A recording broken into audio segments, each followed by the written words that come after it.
We are just about a week away from spring practice in Columbus, and we talk Ohio State football each and every week with Brandon Zimmerman from the Buckeye Battle Cry. And what we're doing is knocking out positional unit breakdowns, getting you set for spring practice with Urban Meyer and company. We've talked a number of positions. We're stopping at linebacker today. Of course, Raekwon McMillan moving on to the NFL as one of the more productive linebackers maybe in the history of Ohio State football, if you go down far enough on the list, but certainly in recent times.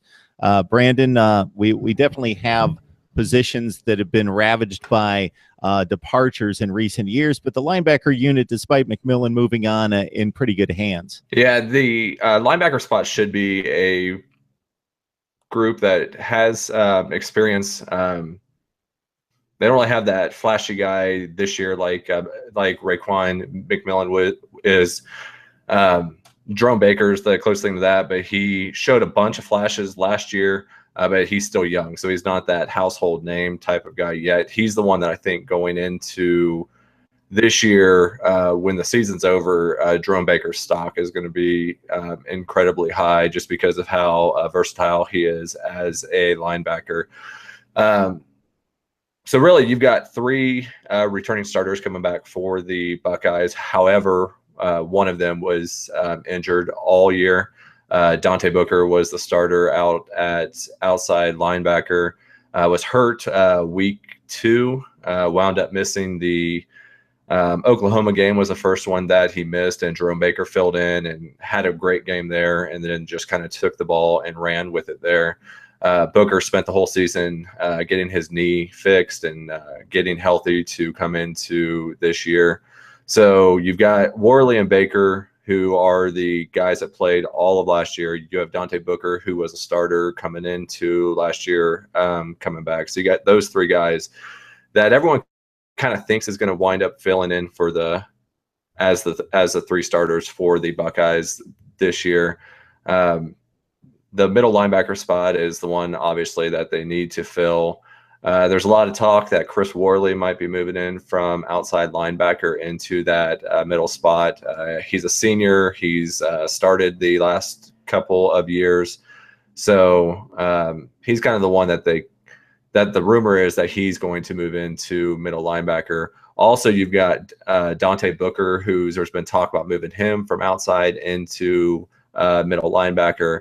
Both of them have the size for it. Worley 6'2", 228. Booker's listed at 6'3", 236. So they both got the size compared to McMillan last year. Outside of those guys battling for the middle linebacker spot, I really think there's three guys that have the chance to come in from the outside and secure that. You've got Justin Hilliard, who was a 5-star linebacker from 2015. He was a number 2 outside linebacker. Possibility of him moving into the middle linebacker spot and taking that. You've also got Nick Connor, who was also from that 2015 class, who was a 4-star. He was kind of the spring game standout in 2015 after he early enrolled. As a freshman, he came into that spring game and played a lot at middle linebacker, had 7 tackles and had a pick and just seemed to be everywhere. So he's one that could fight his way into that starting middle linebacker spot. And then you've also got Keandre Jones from last year's recruiting class, who is a 4-star. Little smaller of a guy, needs to put on some weight, but 2 years in the Buckeye program, he could have that weight up. I think he came in at about 215. So those are 3 guys on the outside that I think have a spot. Dark horse candidate would be Baron Browning, the 5-star linebacker from this year's class.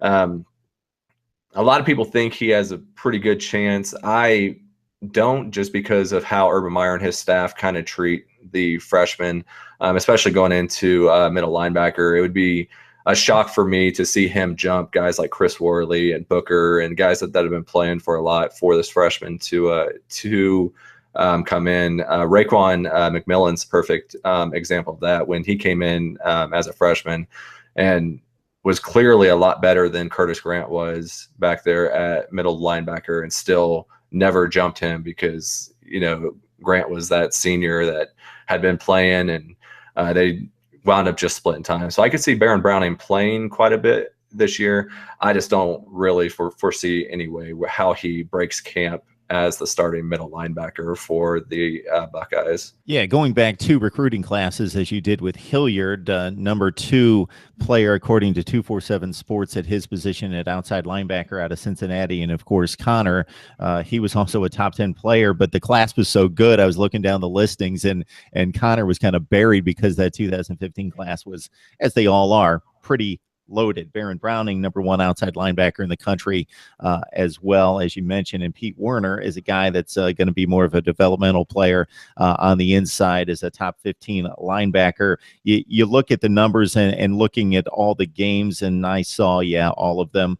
Jerome Baker, obviously more of a playmaker, more of a dynamic talent than Chris Worley. If you make that comparison, Worley 69 stops last year, 4.5 tackles for loss, and Baker, and you're expecting a step up from Jerome Baker this season, but even last year he had the big play against Oklahoma. He had 2 picks on the season, 9.5 tackles for loss, and 83 total tackles with some sacks mixed in there as well. So linebacker should be a solid spot, if certainly maybe even a spectacular spot, despite Raekwon moving on to the NFL. Yeah, I mean, anytime you've got 8 guys battling for 3 spots that are all 4-star or higher, there's going to be a lot of competition.